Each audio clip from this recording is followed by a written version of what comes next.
One of my favorite mid-game builds is viable in the late game again thanks to the recent 1.04 patch that Unicorn Overlord received.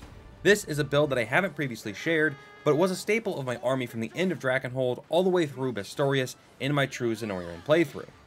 Unlike my previous builds, this one does not rely on board attacks or even row attacks, but on high damage, one-hit kill true strikes. So let's take a look at the unit, which was actually suggested by a viewer, and I thank them very much for the idea.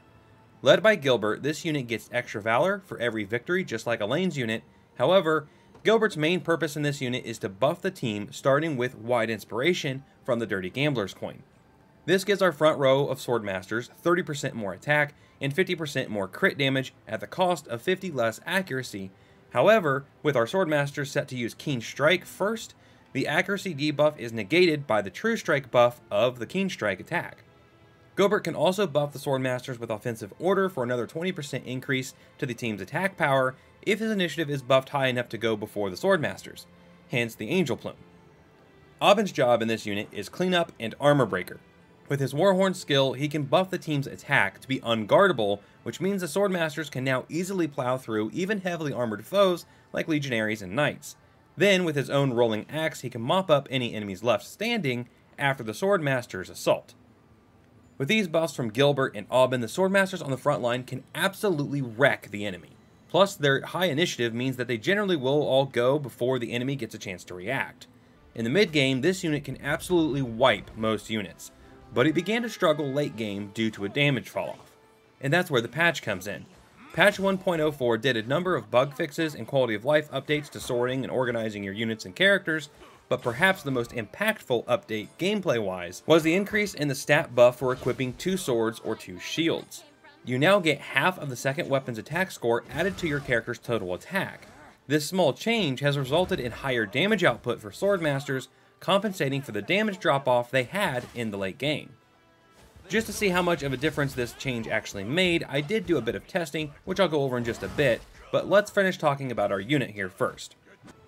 So the Swordmasters themselves are all set up basically the same, with Keen Edge set to first action, so it can be used in conjunction with the Wide Inspiration buff from Gilbert. Then Meteor Slash is next, followed by Impale and a default Keen Edge, just in case all previous conditions aren't true. Then for passives, we're going to skip Hasten Strike, since it and Aubin's Warhorn are both limited skills, as the unguardable attacks are much more important than a single early attack. We will use Parry and Charged Impetus though, allowing the Swordmasters to buff and gain AP back. 2 of my Swordmasters here do have special weapons that give them an extra skill, and I've thrown that in above Meteor Slash just for some variety, but Meteor Slash is usually still the best option.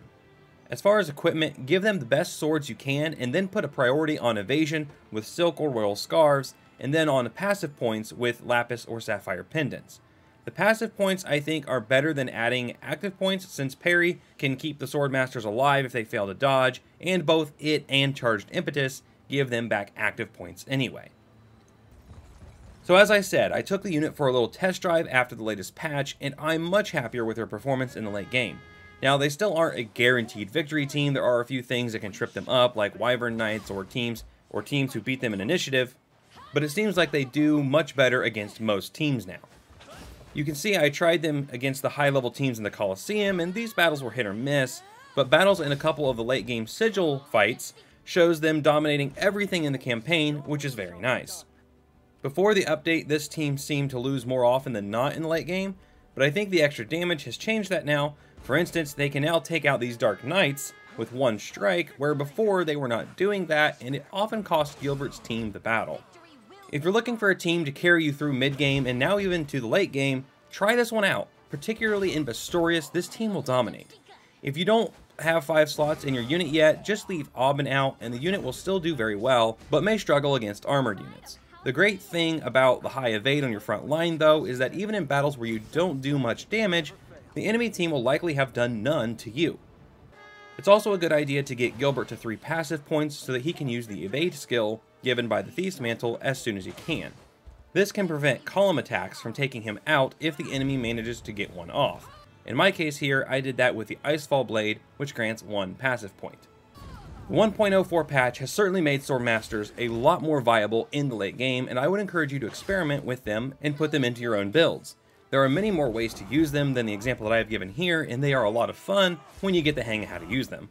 Also, don't underestimate Gilbert either. His buffs are really good, and this build is again just one way he can be used. For more Unicorn Overlord builds, check out this video next. Like, subscribe, all that YouTube stuff, and thank you so much for watching. Have a great day, and keep on gaming.